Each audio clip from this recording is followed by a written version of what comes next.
حضور صلی اللہ علیہ وسلم کے پاس ایک مہمان آ گئے رات کے وقت میں. جب وہ آئے تو حضور نے پوچھا کھانا کھانا ہے؟ تم نے کہا کھانا ہے. جھوٹ اور بھوک کو جمع کرنا منع ہے. کہا جی کھانا ہے. تو حضور صلی اللہ علیہ وسلم نے فرمایا ازواج مطہرات کے گھروں میں پتہ کرو کچھ ہے. حضرت ام سلمہ کے گھر میں پتہ کیا تو کہا یا رسول اللہ 4 دن سے روٹی نہیں پکی. حضرت زینب سے پوچھا تو کہا حضور کئی دن سے چولہا ہی نہیں جلایا. حضرت عائشہ صدیقہ، حضرت میمونہ، حضرت سودا، تمام گھروں سے بظاہر یہ 2 جہاں کے شاہ ہیں پر پاس کچھ رکھتے نہیں. 2 جہاں کی نعمتیں ہیں ان کے خالی ہاتھ میں. ہر چیز ہے پر فقر اختیاری ہے. کوئی شے نہ ملی تو نبی پاک صلی اللہ علیہ وسلم نے مسجد میں اعلان کیا، فرمایا کون ہے جو میرے مہمان کو روٹی کھلائے؟ ان لفظوں کا حسن کوئی حسن والا ہی سمجھ سکتا ہے. فرمایا کون ہے جو میرے مہمان کو کھانا کھلائے؟ تو ایک صحابی لے گئے اور اٹھے وہ صحابی جو صحابہ میں غریب تھے، ایک انصاری جو غریب آدمی تھے.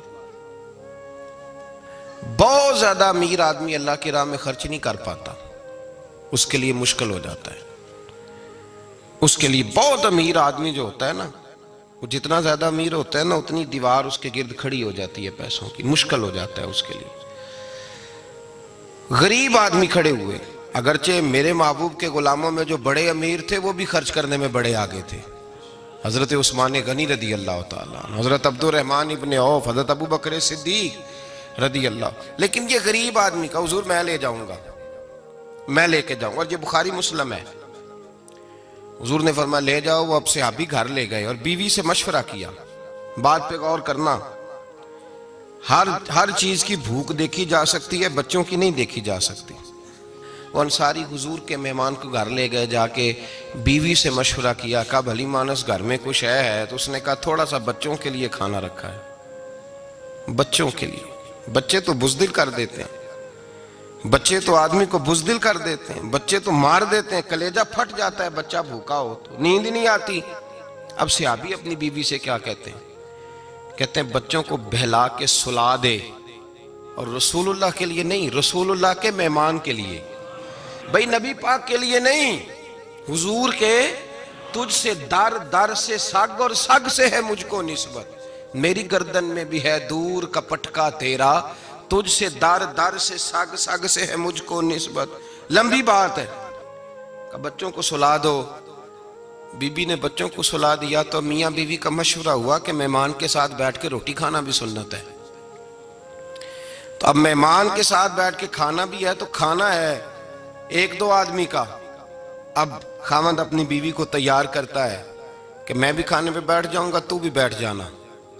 اور جب مہمان کھانے میں ہاتھ ڈال لے تو اٹھنا، کہنا او ہو دیا تو صحیح کیا ہی نہیں، ابھی بجھ جائے گا. اور جا کے دیا بجھا دینا. ہم ہاتھ ہلاتے رہیں گے، مہمان روٹی کھاتا رہے گا. اور یار اس درد کو، اس کیف کو سمجھو.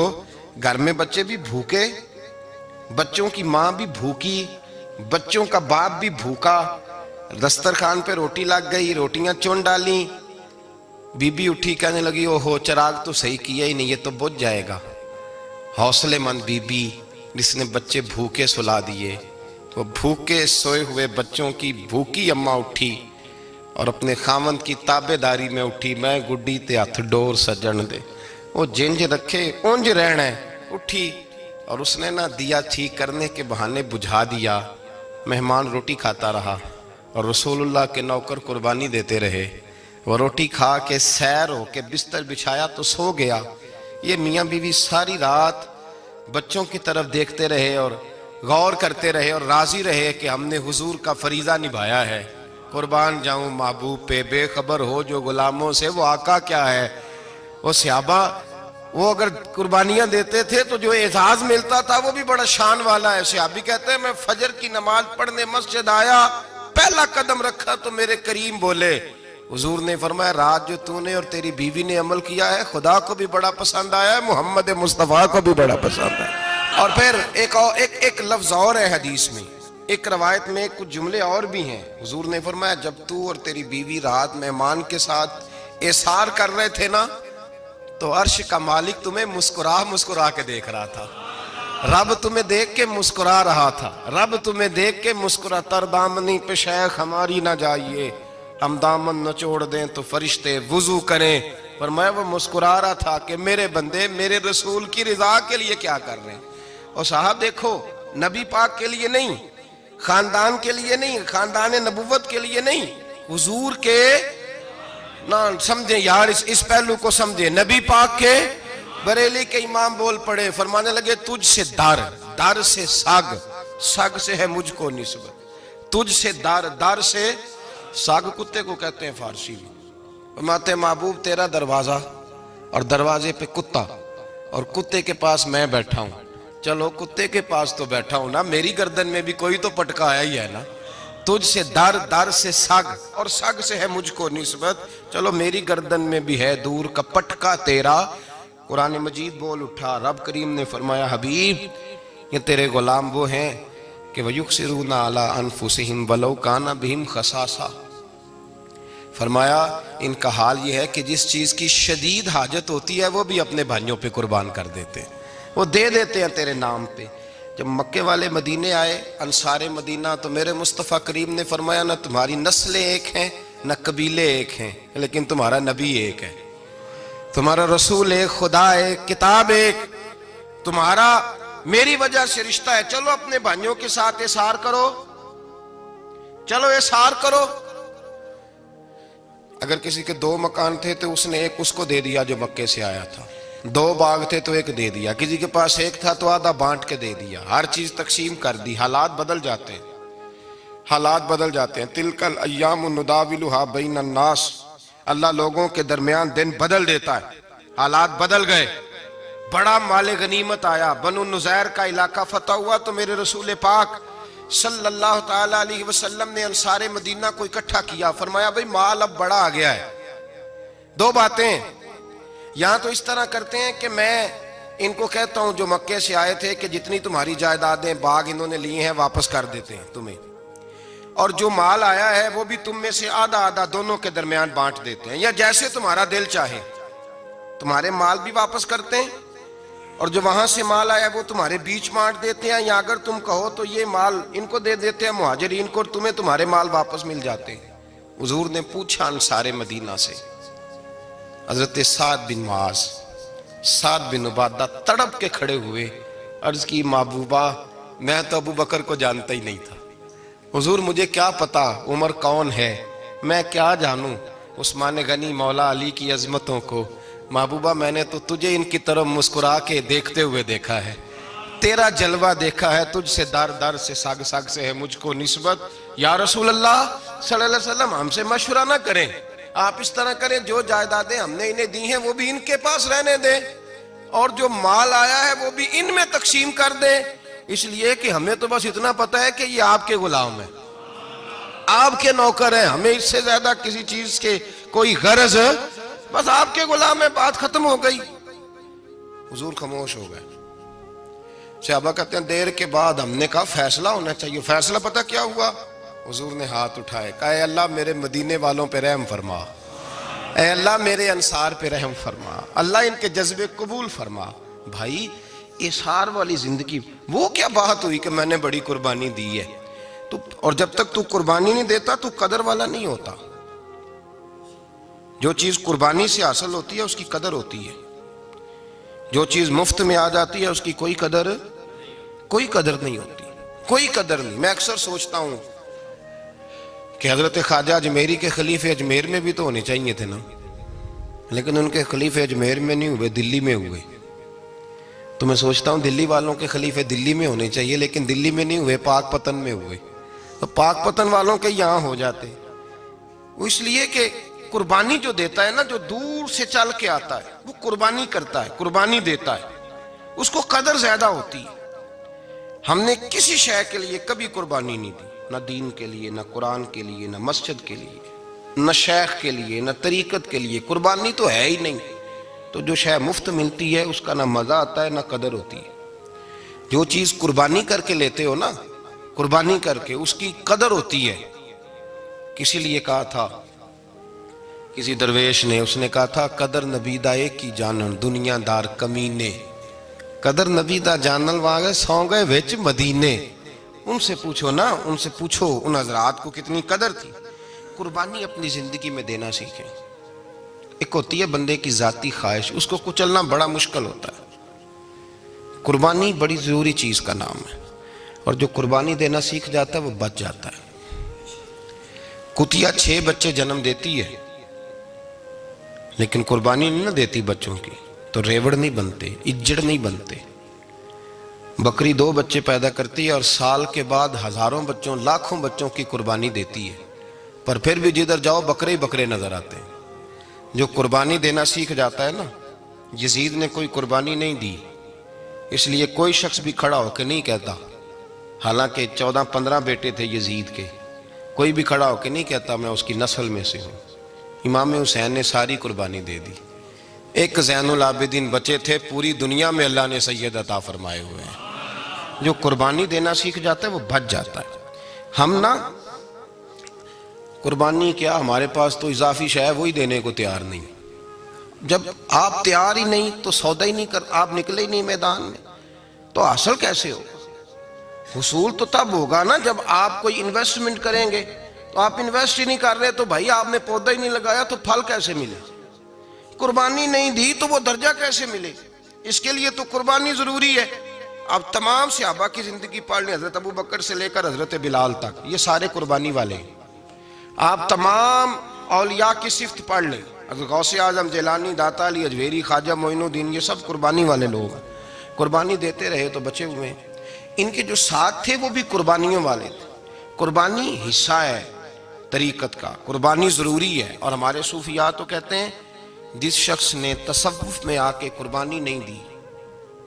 بزرگوں کے پاس ایک شخص آیا، غالباً خواجہ نظام الدین محبوب الہی کی بات ہے، میرے ذہن میں نام پورا نہیں سما رہا. تو ایک مرید نے آ کے کہا حضور زکوٰۃ کتنی دینی ہے؟ فرمایا 2.5%. تھوڑی دیر کے بعد حضرت نصیر الدین چراغ دہلوی آ گئے، کہا حضور اللہ کے راستے میں کتنے دینے ہیں؟ فرمایا 50%. ایک ساتھی قریب بیٹھا تھا، اس نے کہا پہلے کے لیے 2.5% کا فتویٰ تھا، اس کو کہہ دیا دے دے. چند منٹ گزرے تو حضرت امیر خسرو بھی آ گئے، کہا حضور زکوٰۃ کتنی دینی ہے؟ فرمایا جو ہے سارا ہی لے آ، تیری 100% ہے. تو وہ ساتھی جو قریب بیٹھے تھے اس نے کہا بابا فتوے علیحدہ علیحدہ ہیں. فرمایا فتویٰ ایک ہی ہے، بندے علیحدہ علیحدہ ہے. فتویٰ ایک ہی ہے، مجھے پتہ ہے کون کتنے دے سکتا ہے. وہ جس کو میں نے 2.5% کہا ہے وہ بھی جا کے حساب کتاب کرے گا، اس نے 2.5 بھی پورا نہیں دینا. فرمایا جس امیر خسرو کو میں نے کہا نا سارا لے آ، اس کا دل کرے گا میں اپنا مکان بھی توڑ کے لے آؤں. میں نے فتویٰ ایک ہے، بندہ دیکھ کے بات کی ہے. بھائی قربانی نہیں ہے، اظہار ہی نہیں ہے، جذبہ ہی نہیں ہے، ہمارا مزاج ہی نہیں ہے. لیکن نا یہ اب ایک تو شریعت کی قربانی ہے نا، یہ تو اس پہ بھی لوگ بڑا سوچیں گے، اس پہ بھی لوگ بڑا سوچیں گے.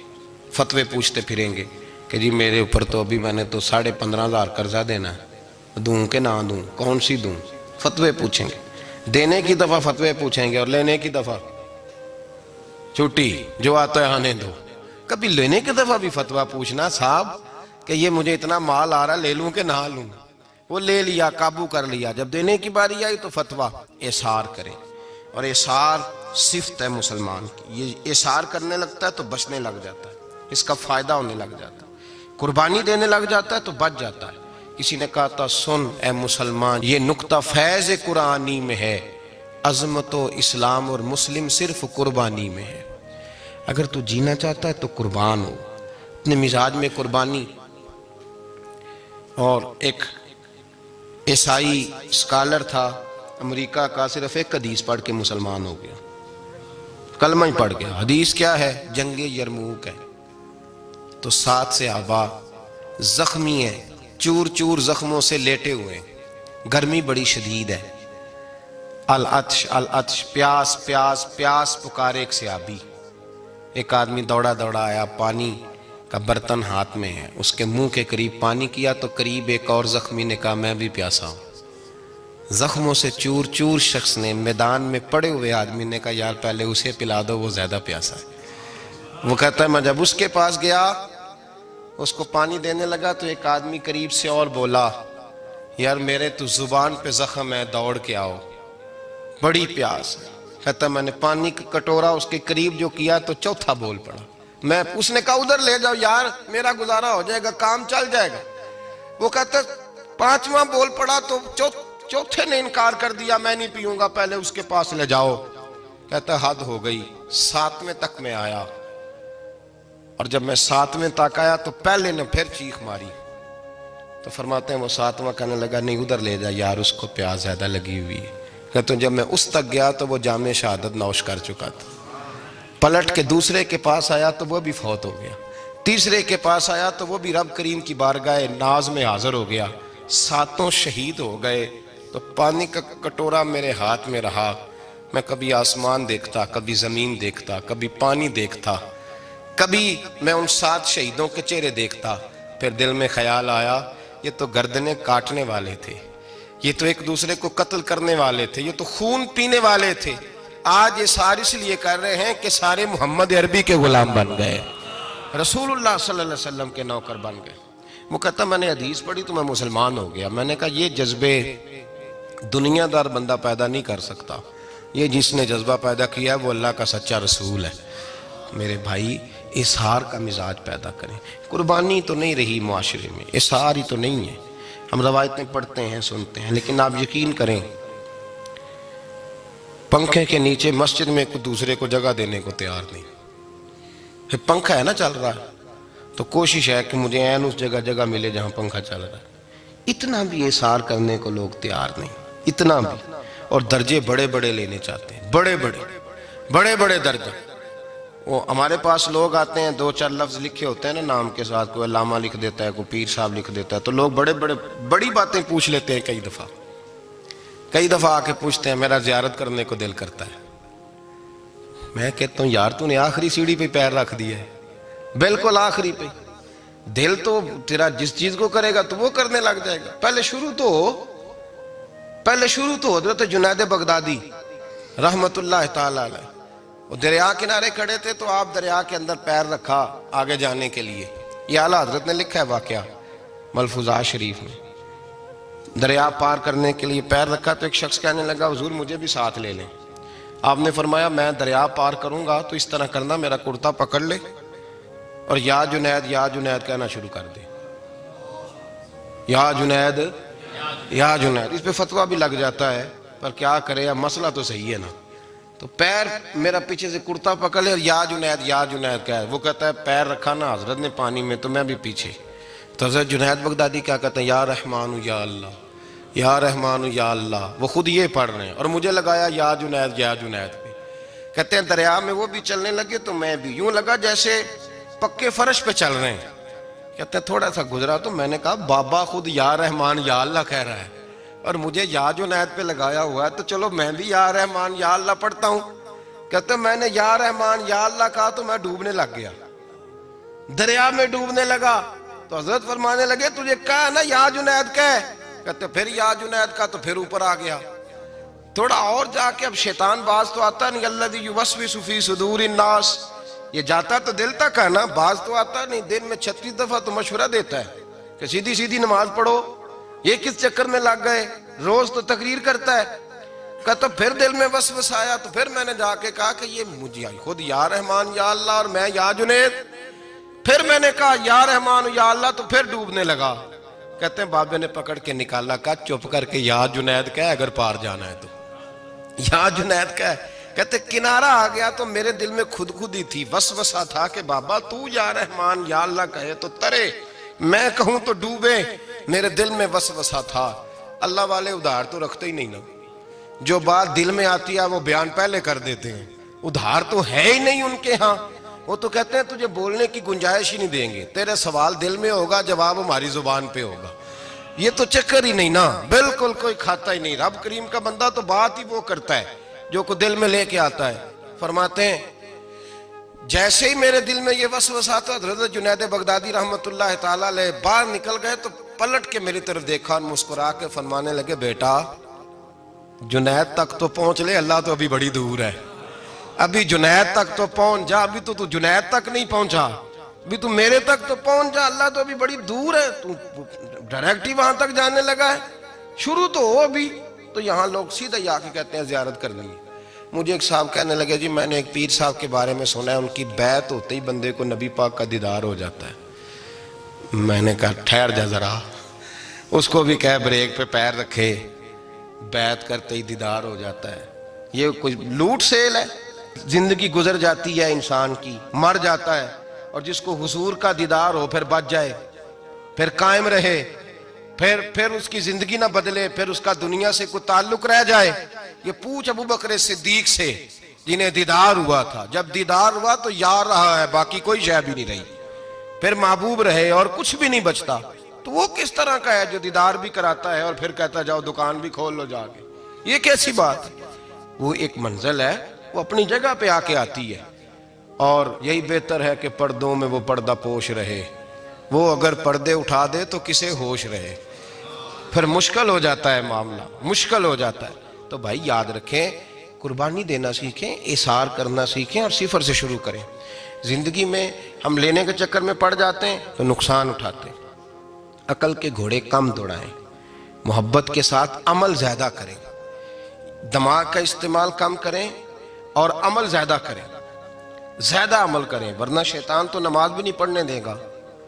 وہ تو کہے گا کہ جناب چلو ٹھیک ہے اللہ نے معافی کر دینا ہے نا، وہ تو کچھ بھی نہیں کرنے دے گا۔ دماغ کا استعمال کم کریں اور عمل زیادہ کریں، جد و جہد زیادہ کریں، اظہار کریں، قربانی کریں، اپنی زندگی میں کریں، کسی کے لیے کچھ اظہار کریں، کسی کو کچھ دیں۔ یہ جو ہم اولاد کے لیے قربانی دیتے ہیں نا، تو یہ قربانی نہیں ہوتی، یہ لالچ ہوتا ہے، یہ سودا ہے۔ پتہ ہے آپ کو یہ سودا ہے؟ ہم بچپن میں ان کی خدمت کریں گے، یہ بڑھاپے میں ہماری خدمت کریں گے، تو یہ تو تجارت ہے، یہ کوئی اصول نہیں۔ میرے بچے بڑے ہو گئے تو مجھے خیر صلی اللہ، یہ تجارت ہے بھائی، یہ تجارت ہے، یہ قربانی نہیں، تو تجارت ہے۔ یہ آپ جو کر رہے ہیں یہ تو کمیٹی ڈال رہے ہیں آپ، اور چونکہ نیت یہ ہوتی ہے خدمت کی، تو پھر نصیب والوں کو خدمت ملتی ہے، قسمت والوں کو ملتی ہے۔ ورنہ بچے کہتے ہیں ابا جی ٹھیک ہے آپ نے ہماری خدمت کی تو سارے کرتے ہیں، آپ نے کوئی نوکی تھوڑی کی ہے، چھٹی آپ وہاں بیٹھیں، چائے ملے گی وقت پہ پہنچے گی، لیکن آپ مداخلت نہ کریں کسی چیز کے اندر، تجارت نہ کریں، اظہار کریں، قربانی کریں۔ ہمارے صوفیاء یہ کہتے ہیں اولاد سے بھی توقع نہ کرو خدمت کی، نہ توقع کرو، بس یہ کہو کہ میرا رب مجھے بڑھاپے۔ دیکھیں نا نبی پاک صلی اللہ علیہ وسلم نے دعا مانگی، اے اللہ ارذل العمر ہونے سے بچا، عمر کے اس حصے سے بچا جس میں دوسروں پر انسان بوجھ بن جاتا ہے، دعا مانگ۔ تو یہ لالچ بھی نہ کبھی زندگی میں رکھیں کہ میری فلاں آدمی خدمت کرے گا، یہ لالچ بھی برا ہے، اس پر بھی توجہ نہ کریں۔ اپنی دنیا آپ پیدا کر اگر زندوں میں ہے، سر آدم ہے، ضمیر کن فکاں ہے زندگی، یاد رکھیں۔ ہوش آنے سے لے کر اپنا یہ ذہن بنا لیں کہ میں آج سے اپنے آپ کو خود چلاؤں گا، میں سایہ دوں گا، بھکاری مان کے کبھی کسی سے سہارا مانگوں گا نہیں، سہارا دیں، کسی کے لیے قربانی دیں، اظہار کریں، جد و جہد کریں۔